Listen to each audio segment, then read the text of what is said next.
एक बार की बात है, किसी राज्य में एक राजा का शासन था। उस राजा के दो बेटे थे, महेश और विक्रम। एक बार दोनों राजकुमार जंगल में शिकार करने गए। रास्ते में एक विशाल नदी थी।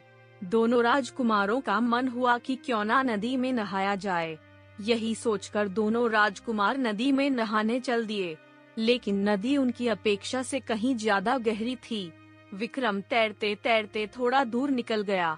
अभी थोड़ा तैरना शुरू ही किया था कि एक तेज लहर आई और विक्रम को दूर तक अपने साथ ले गई। विक्रम डर से अपनी सुध बुध खो बैठा। गहरे पानी में उससे तैरा नहीं जा रहा था, अब वो डूबने लगा था। अपने भाई को बुरी तरह फंसा देख के महेश जल्दी से नदी से बाहर निकला और एक लड़की का बड़ा लट्ठा लिया और अपने भाई विक्रम की ओर उछाला। लेकिन दुर्भाग्यवश विक्रम इतना दूर था कि लकड़ी का लट्ठा उसके हाथ में नहीं आ पा रहा था। इतने में सैनिक वहां पहुंचे और राजकुमार को देखकर सब यही बोलने लगे, अब ये नहीं बच पाएंगे, यहाँ से निकलना नामुमकिन है। यहाँ तक कि महेश को भी ये एहसास हो चुका था कि अब विक्रम नहीं बच सकता।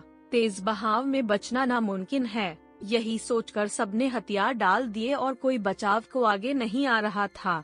अभी सभी लोग किनारे पर बैठकर विक्रम का शोक मना रहे थे कि दूर से एक सन्यासी आते हुए नजर आए। उनके साथ एक नौजवान भी था। थोड़ा पास आए तो पता चला वो नौजवान विक्रम ही था। अब तो सारे लोग खुश हो गए, लेकिन हैरानी से वो सब लोग विक्रम से एक ही मात्रा पूछने लगे कि तुम तेज बहाव से बचे कैसे।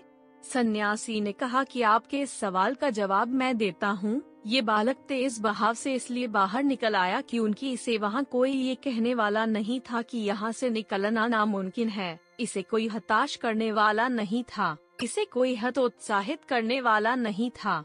इसके सामने केवल लकड़ी का लट्ठा था और मन में बचने की एक उम्मीद, बस इसीलिए ये बच निकला। दोस्तों, हमारी जिंदगी में भी कुछ ऐसा ही होता है। जब दूसरे लोग किसी काम को असंभव कहने लगते हैं तो हम भी अपने हथियार डाल देते हैं कि उनकी हम भी मान लेते हैं कि ये असंभव है। हम अपनी क्षमता का आंकलन दूसरों के कहने से करते हैं। जब कोई टॉपर छात्र किसी कंपटीशन में फेल हो जाता है तो लोग अक्सर इस तरह की बातें करते हैं, डैश और बातें सुनकर और देखकर हम खुद के स्किल का यूज ही नहीं करते। हम मान लेते हैं कि हम नहीं कर सकते। तो मेरे दोस्त, मैं ये बताना चाह रहा हूँ कि आपके अंदर अपार क्षमताएं हैं। किसी के कहने से खुद को कमजोर मत बनाइए। सोचिए, विक्रम से अगर बार बार कोई बोलता रहता कि यहाँ से निकलना नामुमकिन है, तुम नहीं निकल सकते, ये असंभव है, तो क्या वो कभी बाहर निकल पाता? कभी नहीं। उसने खुद पे विश्वास रखा, खुद पे उम्मीद थी, बस इसी उम्मीद ने उसे बचाया। मेरे दोस्त, इम्पॉसिबल भी खुद कहता है कि आई एम पॉसिबल, और ये बात हम हजारों बार पढ़ चुके हैं, लेकिन मानने को तैयार नहीं।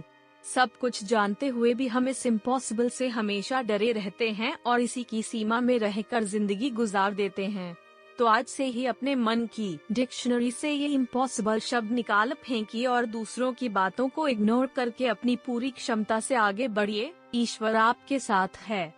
इस कहानी को केवल पढ़िए नहीं, बल्कि इससे सीखिए, इसे अपनी आदतों में लाइए और नीचे कमेंट करके हमें जरूर बताएं कि ये कहानी आपको कैसी लगी। नई कहानियाँ के लिए राज स्टोरी चैनल को सब्सक्राइब जरूर कर लीजिए। डंडा धन्यवाद।